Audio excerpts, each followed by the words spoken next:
Hey everyone, welcome to the second video of this series, the NBA player analysis.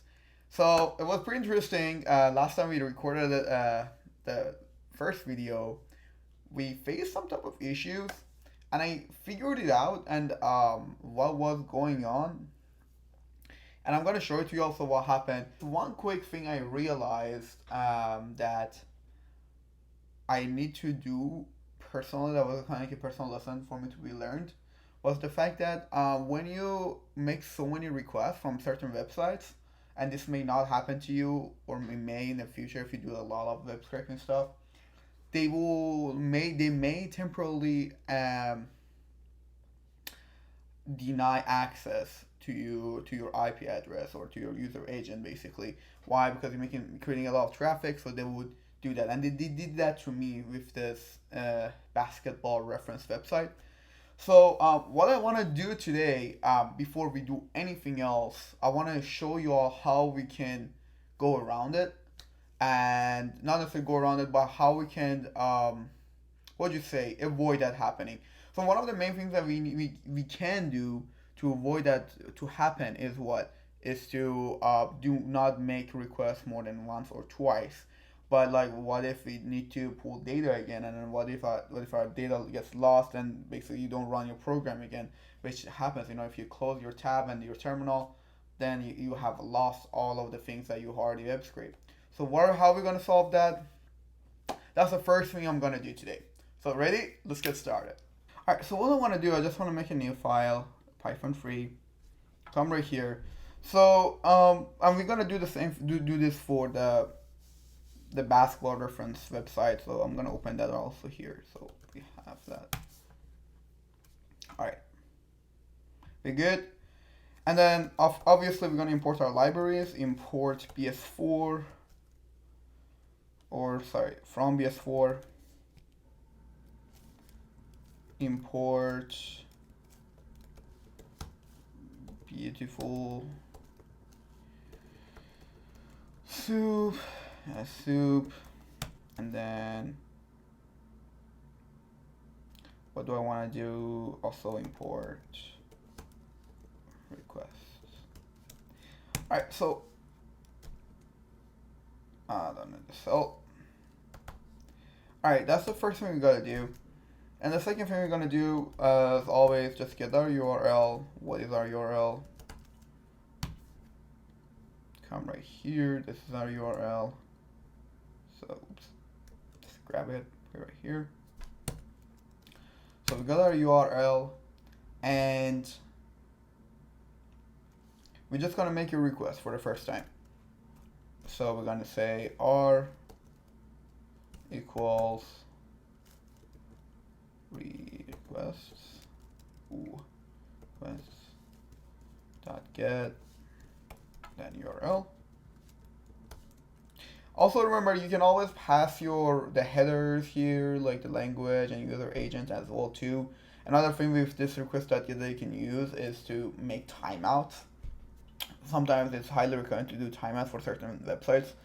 That would do basically will kind of make it pause. You won't necessarily get everything right away. It would go in a specific order. And then, but for the sake of this, I'm just gonna go with URL. And then let's get this going. Okay. So right now, I have my request.get URL, which is getting the HTML content of this basketball website. And then what I want to do is I want to create an extension, an HTML extension. I'm going to call it HTML. So it's just going to be HTML.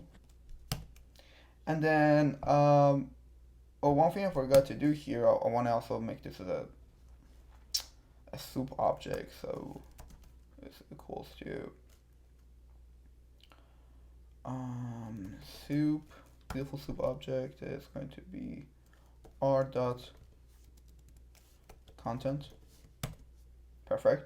So I have HTML extension here, and then the next thing I want to do, I want to open this. I want to create a name actually.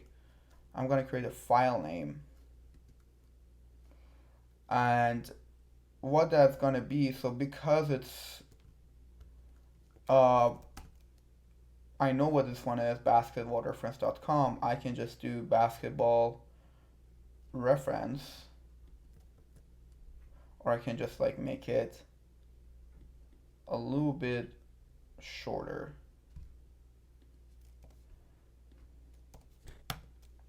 And then on my file, it's going to be the name plus my HTML extension. So it's going to be name plus my extension, HTML. So what I want to do, I want to open this. I just created a file name, which is called basketref.html. So I want to open that. So open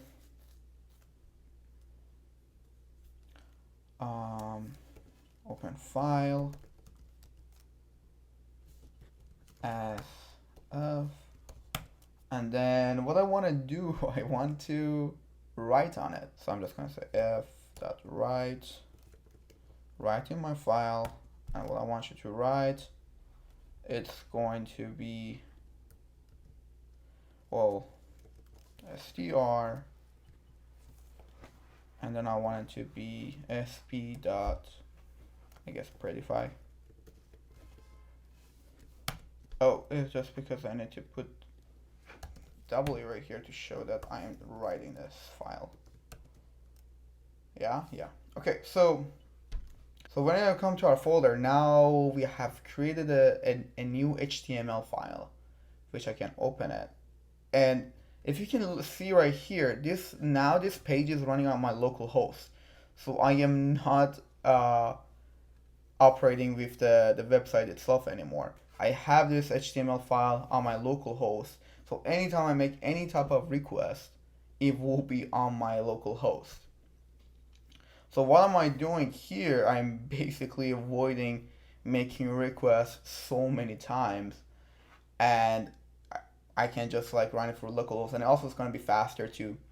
So to show you all this actually works, I want to now open that again.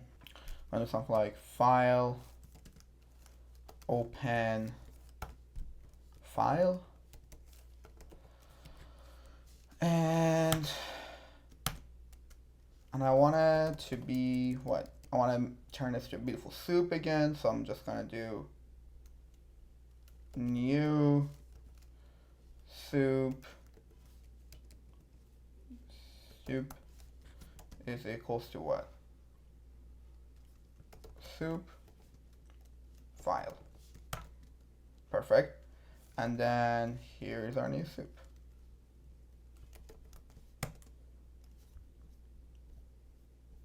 Perfect, right?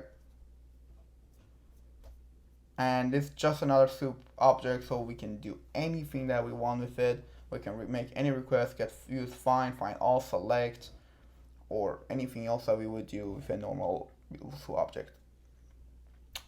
Sounds good. All right, so I just want to make sure you all can also use this method to kind of avoid making so many requests. But there is the one thing that you want to always remember. When you do things like this, the website, when it gets updated, you're not gonna have the update version. You're just gonna have your own reference of it. So it might be work for something, it might not. For some stuff it will work, for some stuff it won't. For the sake of doing a project, I guess it doesn't really matter if it's updated today or yesterday. We're just trying to learn something. We just want to learn how we are going to basically web scrape and analyze, and we don't necessarily need to have an updated version of something to do that. So that's just what I want to tell you all, and highly recommend this to kind of make things easier for yourself, also avoid creating a lot of traffic to a website. I hope you all enjoyed this video, and if this was helpful, please make sure to like, subscribe, and yeah, and as always, yes I am.